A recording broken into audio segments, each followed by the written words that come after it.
Alhamdulillah, alhamdulillahi rabbil alamin. Wa bihi nasta'inu ala umuri dunya waddin.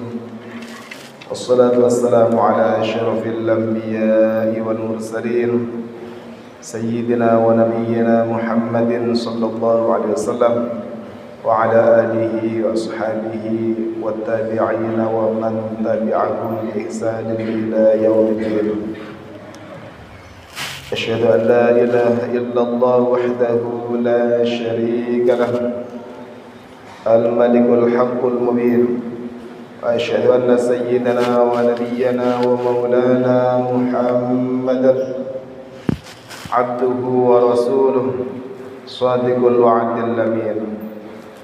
أما بعد فيا أيها الحاضرون رحمكم الله اتقوا الله حق تقاته ولا تموتن إلا وأنتم مسلمون. فقال تعالى ولا تفسدوا في الأرض بعد إصلاحها وادعوه خوفا وطمعا إن رحمة الله قريب من المحسنين.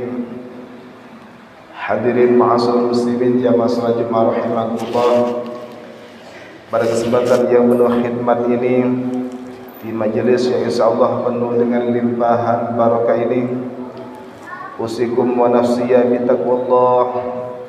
Kami berwasiat kepada diri saya pribadi al-fakir ilallah dan juga kepada kaum muslimin sekalian rahimakumullah. Marilah kita senantiasa meningkatkan kadar kualitas ketakwaan kita kepada Allah Subhanahu wa taala dimanapun dan kapanpun kita berada, dengan cara kita laksanakan segala perintah-perintah Allah, kita jauhi segala larangan-larangannya. Mudah-mudahan kita semua senantiasa tercurahkan rahmat serta ridha dari Allah Subhanahu wa taala. Kaum muslimin jamaah salat Jumat rahimakumullah. Islam adalah agama yang mengajarkan kedamaian dan cinta kasih sayang. Kata Islam sendiri berasal dari kata aslama, yang berarti menyerah diri kepada Allah Subhanahu wa taala. Seorang muslim adalah orang yang menyerahkan diri kepada Allah Subhanahu wa taala dan mematuhi segala perintah dan larangannya. Salah satu ajaran utama Islam adalah rahmatan lil alamin, yang berarti rahmat bagi seluruh alam. Islam mengajarkan umatnya untuk hidup damai dan berdampingan dengan semua makhluk ciptaan Allah, termasuk sesama manusia, hewan dan tumbuhan. Al-Quran dan hadis Nabi Muhammad SAW banyak sekali mengajarkan tentang kedamaian. Misalnya dalam Al-Quran disebutkan dalam surat Al-Anfal ayat 61, wa in janahu lis-salmi fajnah laha wa tawakkal 'ala Allah innahu was-sami'ul 'alim. Akan tetapi jika mereka condong pada perdamaian, condonglah engkau wahai Muhammad padanya dan bertawakallah kepada Allah, sesungguhnya hanya Dialah yang Maha mendengar lagi Maha mengetahui. Kaum muslimin jamaah salat Jumat rahimakumullah. Ayat ini menunjukkan bahwa Islam adalah agama rahmatan lil alamin, yaitu agama yang membawa rahmat dan kasih sayang bagi seluruh umat manusia. Oleh karena itu, umat Islam harus menyebarkan kedamaian dan kasih sayang kepada seluruh umat manusia tanpa memandang agama, ras dan suku. Pada sisi lain, perdamaian adalah inti dari ajaran Islam. Islam adalah agama yang mengajarkan cinta, kasih sayang dan toleransi. Islam juga mengajarkan untuk menghindari kekerasan, peperangan dan permusuhan. Kaum muslimin jamaah salat Jumat rahimakumullah. Islam adalah agama yang ajarannya mendorong umatnya untuk senantiasa hidup dalam kedamaian dan harmoni. Lebih lanjut, perdamaian ini tidak hanya ditekankan dalam hubungan antar sesama muslim, tetapi juga dalam hubungan antar umat beragama dan antar bangsa. Sejatinya Islam mengajarkan umatnya untuk mengutamakan perdamaian dalam menyelesaikan konflik.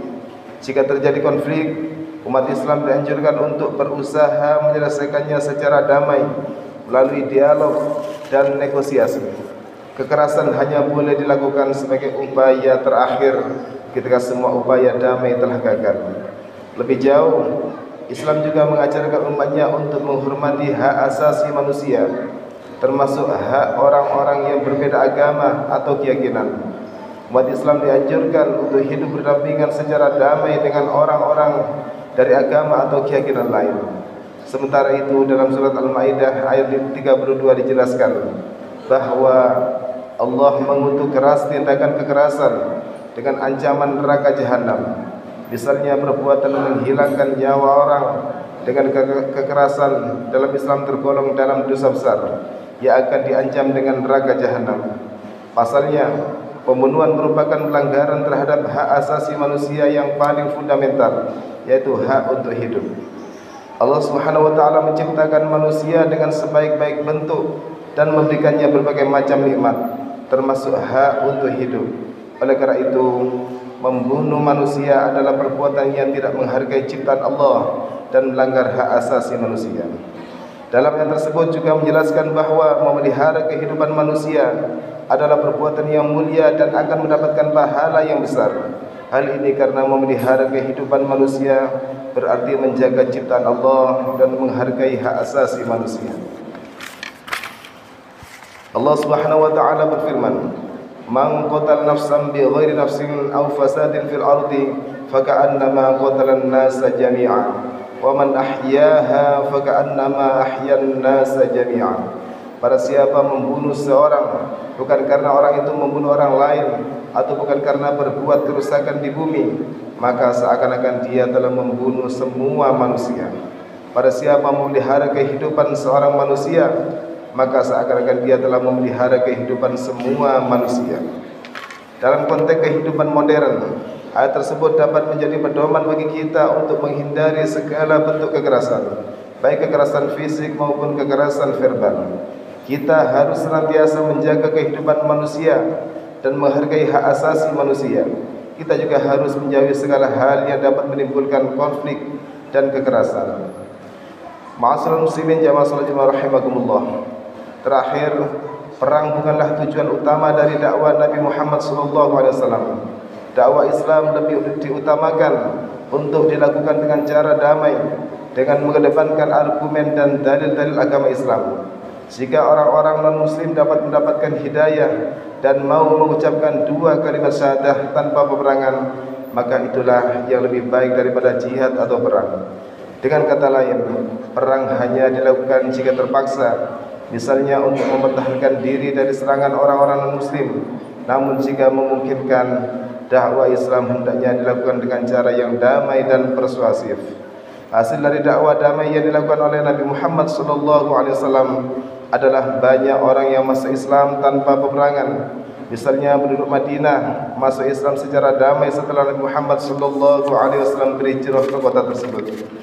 Itu semua dilakukan dengan damai tanpa jalur peperangan. Barakallahu li wa lakum fil Qur'anil azim wa nafa'ani wa iyyakum bima fihi minal ayati wa dzikril hakim wa taqabbal minni wa minkum jami'a a'malina innahu huwal hakimul alim. Aqulu qawli hadza wa astaghfirullah li wa lakum fastaghfiruhu innahu huwal ghafurur rahim. اللهم صل وسلم على سيدنا محمد وعلى آل سيدنا محمد.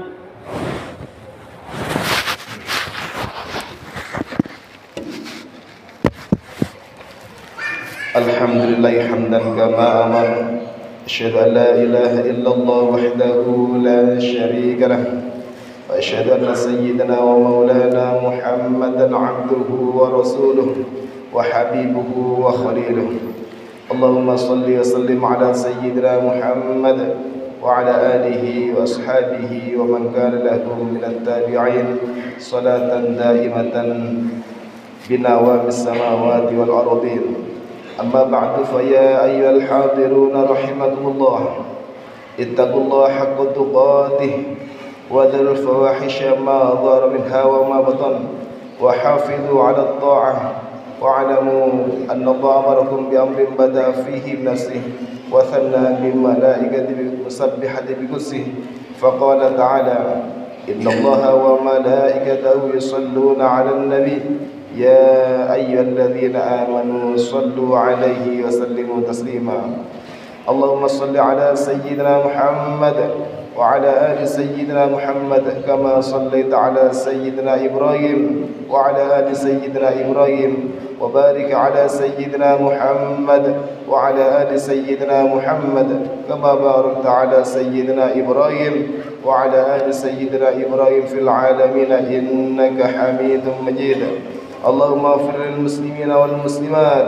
والمؤمنين والمؤمنات الأحياء منهم والأموات اللهم دفع عنا البلاء والغلاء والوباء والفحشاء والمنكر والبغي والسيوف المختلفة والشدائد والمحن ما ظهر منها وما بطن من بلدنا إندونيسيا خاصة ومن بلدان المسلمين عامة يا رب العالمين ربنا آتنا في الدنيا حسنة وفي الآخرة حسنة وقنا عذاب النار عباد الله إن الله يأمركم بالعدل والإحسان وإيتاء ذي القربى وينهى عن الفحشاء والمنكر والبغي يعظكم لعلكم تذكرون فاذكروا الله العظيم يذكركم ولذكر الله أكبر أقيموا الصلاة الله أكبر لا إله إلا الله أشهد أن محمدا رسول الله